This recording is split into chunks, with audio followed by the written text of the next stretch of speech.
ಅನಂತಕುಮಾರ್ ಹೇಳಿಕೆಗೆ ಪ್ರದೀಪ್ ಈಶ್ವರ್ ಕೂಡ ಈಗ ಕಿಡಿಕಾರ್ತಾ ಇದ್ದಾರೆ. ಹಿಂದೂ ಧರ್ಮ ಏನು ನಿಮ್ಮಪ್ಪನ ಮನೆ ಸ್ವತ್ತ, ಸ್ವಲ್ಪ ನಾಲ್ಗೆ ಬಿಗಿ ಹಿಡಿದು ಮಾತಾಡಬೇಕು ಅನಂತಕುಮಾರ್ ಹೆಗಡೆ ಅಂತೇಳಿ ಪ್ರತಿಕ್ರಿಯೆಯನ್ನು ಕೊಡ್ತಿದ್ದಾರೆ. ಸೊ ಇಲ್ಲಿ ಗಮನಿಸಬೇಕಾಗುತ್ತೆ, ನಮ್ಮ ಎದೆಯಲ್ಲೂ ಕೂಡ ಸಿದ್ದರಾಮಯ್ಯ ಇದ್ದಾರೆ, ರಾಮ ಇದ್ದಾರೆ, ನಾವು ಕೂಡ ಹಿಂದೂ ಧರ್ಮದವರು ಅನ್ನೋ ರೀತಿಯಲ್ಲಿ ಮಾತನಾಡಿದ್ದಾರೆ. ಅಂಬೇಡ್ಕರ್ ಸಹ ಕಾಣ್ತಾರೆ, ಸಿದ್ಧಗಂಗಾ ಶ್ರೀಗಳು ಕೂಡ ಕಾಣ್ತಾರೆ. ಅನಂತಕುಮಾರ್ ವಿರುದ್ಧ ಶಾಸಕ ಪ್ರದೀಪ್ ಈಶ್ವರ್ ಕಿಡಿಕಾರ್ತಿದ್ದಾರೆ. ಹಿಂದೂ ಧರ್ಮ ನಿಮ್ಮ ಅಪ್ಪನ ಮನೆ ಸ್ವತ್ತ ಅಂಥೇಳಿ ಅನಂತಕುಮಾರ್ ನಾಲಿಗೆ ಬಿಗಿ ಹಿಡಿದು ಮಾತನಾಡಿ ಅಂತೇಳಿ ಅನಂತಕುಮಾರ್ಗೆ ಶಾಸಕ ಪ್ರದೀಪ್ ಈಶ್ವರ್ ವಾರ್ ಮಾಡಿದ್ದಾರೆ. ಏನು ಹೇಳಿದ್ದಾರೆ ನೋಡೋಣ ಬನ್ನಿ. ನಿಮ್ಮ ಅಪ್ಪನ ಮನೆ ಆಸ್ತಿ ಥರ ಆಡ್ತಿರಲ್ಲ ಹಿಂದೂ ಧರ್ಮ. ಅನಂತಕುಮಾರ್ ಹೆಗಡೆ ಅವರೇ, ಮೈಂಡ್ ಯುವರ್ ಟಂಗ್. ನಾಲಿಗೆ ಹಿಡಿತದಲ್ಲಿರಬೇಕು. ಒಂದು ಅಹಿಂದ ಲೀಡ್ರು, ರಾಜ್ಯ ರಾಷ್ಟ್ರ ರಾಜಕಾರಣದ ಒಂದು ಅದ್ಭುತ ರಾಜಕಾರಣಿ ಬಗ್ಗೆ ಮಾತಾಡುವಾಗ ಮಾನ ಮರ್ಯಾದೆ ಇಲ್ವಾ ಅನಂತಕುಮಾರ್ ಹೆಗಡೆ ಅವರೇ? ಏನು ಹಿಂದೂ ಧರ್ಮ ನಿಮ್ಮ ಅಪ್ಪನ ಮನೆ ಸ್ವತ್ತ? ನಾವು ಹಿಂದೂಗಳೇ ರೀ. ನಮ್ಮ ಎದೆ ಸೀಳಿದ್ರೆ ಶ್ರೀರಾಮನೂ ಕಾಣಿಸ್ತಾನೆ, ಸಿದ್ದರಾಮಯ್ಯನೂ ಕಾಣಿಸ್ತಾರೆ, ಬಾಬಾ ಸಾಹೇಬ್ ಅಂಬೇಡ್ಕರ್ ಕಾಣಿಸ್ತಾರೆ, ದೇವರಾಜ ಅರಸರು ಕಾಣಿಸ್ತಾರೆ, ನನ್ನಂಥ ಹುಡುಗರೆ ಶಿವಕುಮಾರ ಸ್ವಾಮೀಜಿನೂ ಕಾಣಿಸ್ತಾರೆ. ಏನು ಅನಂತಕುಮಾರ್ ಹೆಗಡೆ ನಿಮ್ಮ ಅಪ್ಪನ ಮನೆ ಆಸ್ತಿ ಥರ ಆಡ್ತಿರಲ್ಲ ಹಿಂದೂ ಧರ್ಮನ? ನೀನು ಕಾಂಗ್ರೆಸ್ನವ್ರಿಗೆ ಯಾವುದೇ ರೀತಿಯಾದಂಥ ಒಂದು ಅಸ್ತ್ರ ಸಿಗ್ತಾ ಇರಲಿಲ್ಲ ಬಿಜೆಪಿ ವಿರುದ್ಧ ಪ್ರತಿಭಟನೆ ಮಾಡೋದಕ್ಕೆ. ಆದರೆ ಅನಂತಕುಮಾರ್ ಅವರ ಒಂದು ಹೇಳಿಕೆ ಈಗ ಕಾಂಗ್ರೆಸ್ ಅವರಿಗೆ ಪ್ರಬಲ ಅಸ್ತ್ರ ಸಿಕ್ಕಂತಾಗಿದೆ. ಪ್ರತಿಭಟನೆಗೆ ಧುಮುಕಿದ್ದಾರೆ. ಬೆಂಗಳೂರಿನ ಕಾಂಗ್ರೆಸ್ ಭವನದಲ್ಲಿ ಪ್ರೊಟೆಸ್ಟ್ ನಡೆಸಿದ್ದಾರೆ. ಅನಂತಕುಮಾರ್ ಹೆಗಡೆ ಅವರ ಭಾವಚಿತ್ರಕ್ಕೆ ಬೆಂಕಿ ಹಚ್ಚಿ ಕಾಂಗ್ರೆಸ್ ಕಿಡಿಕಾರಿದೆ. ರೇಸ್ ಕೋರ್ಸ್ ರಸ್ತೆಯಲ್ಲಿರುವಂತಹ ಕಚೇರಿ ಬಳಿ ಪ್ರೊಟೆಸ್ಟ್ ನಡೆಸಿದ್ದಾರೆ. ನೋಡಿ, ದೃಶ್ಯಗಳಲ್ಲಿ ಗಮನಿಸ್ತಾ ಇದ್ದೀವಿ. ಅನಂತಕುಮಾರ್ ಹೆಗಡೆ ಅವರ ಫೋಟೋವನ್ನ ಹಾಕಿ ಅಲ್ಲಿ ಪ್ರತಿಭಟನೆ ಮಾಡ್ತಿದ್ದಾರೆ.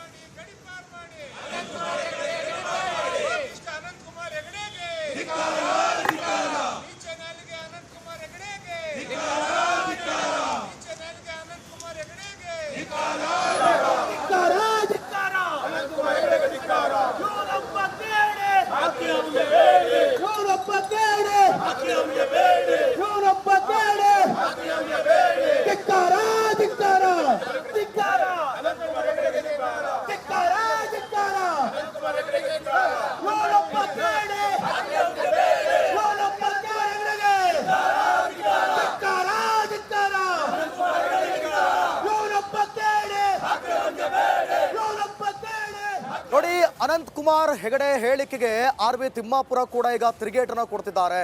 ಸಿದ್ದರಾಮಯ್ಯಗೆ ಅವನು ಕ್ಷಮೆಯನ್ನ ಕೇಳಬೇಕು ಅಂತ ಹೇಳಿ ಕೇಳ್ಕೊಳ್ತಿದ್ದಾರೆ. ಅಷ್ಟೇ ಅಲ್ಲ, ಬರೀ ಅಷ್ಟು ಮಾತ್ರವಲ್ಲ, ಅಂಬೇಡ್ಕರ್ ಬಗ್ಗೆಯೂ ಕೂಡ ಅವರು ಅವಹೇಳನರಾಗಿ ಮಾತನಾಡಿದ್ದಾರೆ.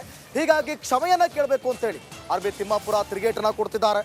ಸೊ ಇಲ್ಲಿ ಪ್ರಮುಖವಾಗಿ ಈ ಬಾರಿ ಟಿಕೆಟ್ ಸಿಗಲ್ಲ ಎಂಬ ಸೂಚನೆ ಸಿಕ್ಕಿದೆ. ಈ ರೀತಿ ಮಾತನಾಡಿದರೆ ನನಗೆ ಟಿಕೆಟ್ ಸಿಗುತ್ತೆ ಅನ್ನೋ ಆಸೆ ಇದೆ.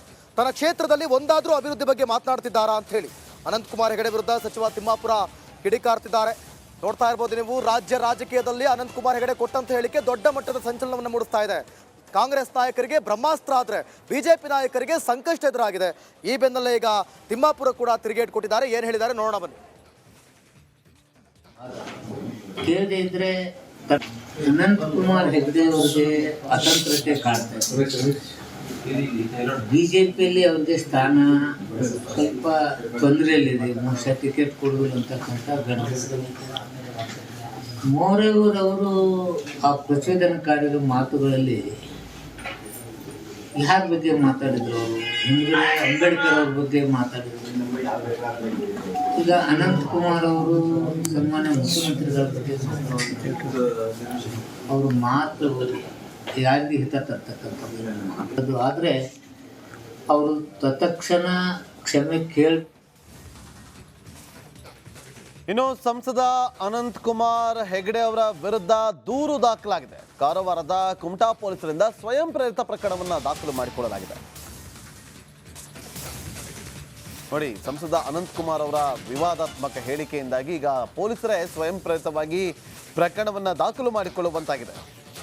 ದ್ವೇಷ ಭಾಷಣ, ಅಶಾಂತಿ ಮೂಡಿಸೋದಕ್ಕೆ ಯತ್ನದ ಆರೋಪದ ಹಿನ್ನೆಲೆಯಲ್ಲಿ IPC section 505, 153 sub class A ಅಡಿಯಲ್ಲಿ ಪ್ರಕರಣ ದಾಖಲಾಗಿದೆ. ಕಾಂಗ್ರೆಸ್ಸಿಗರ ಒತ್ತಾಯದ ಮೇಲೆ ಪ್ರಕರಣವನ್ನು ದಾಖಲು ಮಾಡಿಕೊಂಡಿದ್ದೀವಿ ಅಂತೇಳಿ ಮಾಹಿತಿ ಲಭ್ಯವಾಗಿದೆ.